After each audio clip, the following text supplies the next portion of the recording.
Good afternoon, and thank you for your time. My name is Jonathan Gibbons. I'm a senior planner with the Strategic Long Range Planning Department, and I would like to present an update on the first counts realized under the TPO's Bike and Pedestrian Count project. As a quick reminder, the TPO Bike and Pedestrian Count project is underway ahead of the 2050 RTP. The goal of the project is to collect baseline volume data of bicyclists and pedestrians in areas expected to have the most people walking and biking for transportation, in areas identified in the 2045 RTP as disadvantaged areas, and in multiple jurisdictions throughout the TPO area. Just to focus a little more closely on the project goals, we are conducting counts where we expect to see the highest activity, namely destination-rich areas with active transportation facilities and a well-connected street network, in areas identified in the 2045 RTP as disadvantaged areas, or census block groups with the highest density of older adults, persons with disabilities or limited English proficiency, minority groups, or low-income individuals. We're also conducting counts in multiple jurisdictions.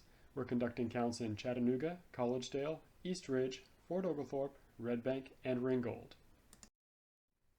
The first counts for this project were conducted from September 30th through October 17th, 2020, for 24 hours each for 2 weekdays, Wednesday and Thursday, and 1 weekend day, Saturday. Some of the initial observations include that TPO staff was correct about the factors conducive to walking and biking, with destination-rich, well-connected areas ranking high in terms of observed volumes. 60% of the count sites are in disadvantaged areas, but those sites account for approximately 80% of observed total volume.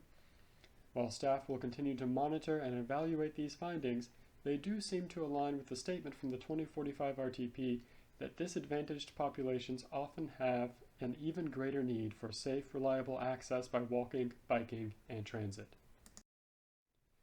Maple Street and Battery Place had the highest observed bicycle volume, 1,428 cyclists, and Chestnut Street at West 26th Street had the highest observed proportion of bicyclists to pedestrians, with nearly 3 times more cyclists than pedestrians observed across all 3 count days.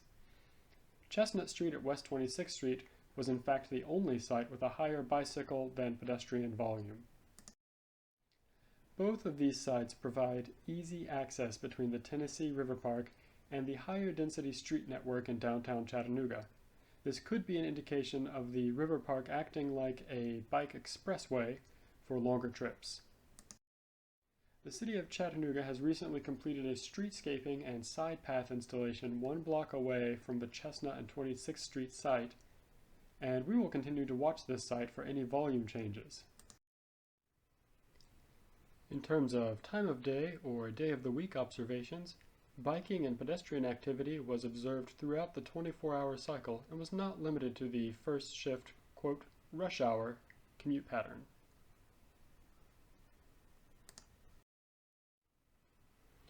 And while Saturday showed far greater volumes in general, 4 sites saw a decrease in volume compared to the weekdays under observation. Those sites were Tombras Avenue and Ringgold Road in East Ridge, Memorial Drive and Dayton Boulevard in Red Bank, East 34th Street and Dodds Avenue, and Chestnut Street and West 26th Street in Chattanooga. This could indicate more work-related commuting, but we will continue to observe these sites for more data. Please note that this is the first of 6 count periods to be conducted over the next 3 years. We will continue to monitor these trends and report on additional information as it becomes available. A detailed report is available as part of the TPO's March Technical Coordinating Committee meeting packet, and additional information will be shared with jurisdictions with count sites and is available upon request.